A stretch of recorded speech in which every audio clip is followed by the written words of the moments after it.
I have a puzzle for you. I'm playing a game against a very worthy opponent, and I could use your advice. This is Legendary Tactics. So here we are in turn 6, round 7, and his last card is Shuttle Diplomacy. He shores up a few territories that were depleted a bit in influence, and then it's my last action round of turn 6. Now I've got UN Intervention, which I'm obviously going to save till next turn, but most importantly I have Salt Negotiations, and I can draw a card from the discard pile, and we'll take a quick look at the DEFCON track and that sort of thing. You can see that these are the cards that we have played this turn. It's been very interesting. And moving on to the DEFCON track now, just to show you the situation there. I'm up on military ops. It is DEFCON 2, which means that with the one DEFCON recovery at the beginning of next turn, it's going to be DEFCON 5 going into turn 7. So I'm just going to zip through, some of the, basically the discards. There are all six scoring cards there, ready for the reshuffle. And I'll just zip through these, just in case you want to pause the video if you want to read them to remind you the consequences. And these are the available cards that might be of use to me going into the beginning of turn 7.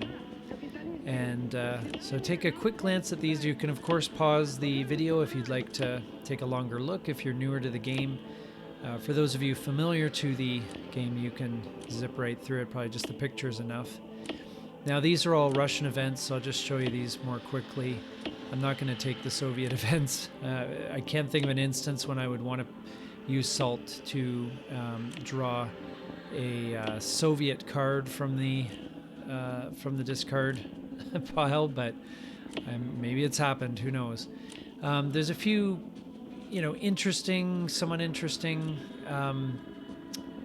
the neutral cards, but really there's only a handful that might warrant attention here. So now that I've kind of zipped through those for you, I'm just going to go through and I'm going to show you some of the more interesting ones. Cuban Missile Crisis, ABM Treaty. Now, I love the ABM Treaty. I think it's probably the best single card in the game in many ways. Certainly up there, top 3 for sure. So that is one of my most highly considered cards. The ABM Treaty might be, I really can use that for to strike anywhere. Missile Envy is good to kind of mess up his plans if he's looking to take advantage of the lower DEFCON.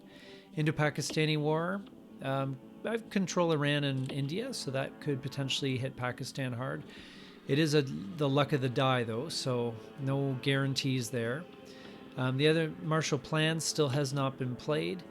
That could give me points in Europe. NORAD, because I control Canada, is very strong, can add some influence to a country where I already have influence. And the Voice of America is, again, one of the best events.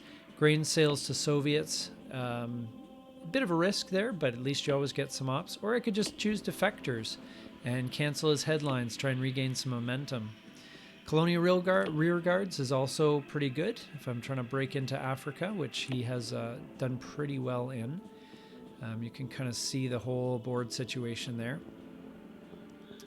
And just to go through the scoring cards quickly, these are just going to show you where things are at in terms of, whether it makes sense to draw a scoring card. Obviously, Africa makes 0 sense, as does Europe. But oddly, in this game, I've got a lead in the Middle East, so that might be a good one. He's only up by 1 victory point. Asia is also in my favor, so that is not bad. And so there's some, potential moves there as well. So let me know what you think.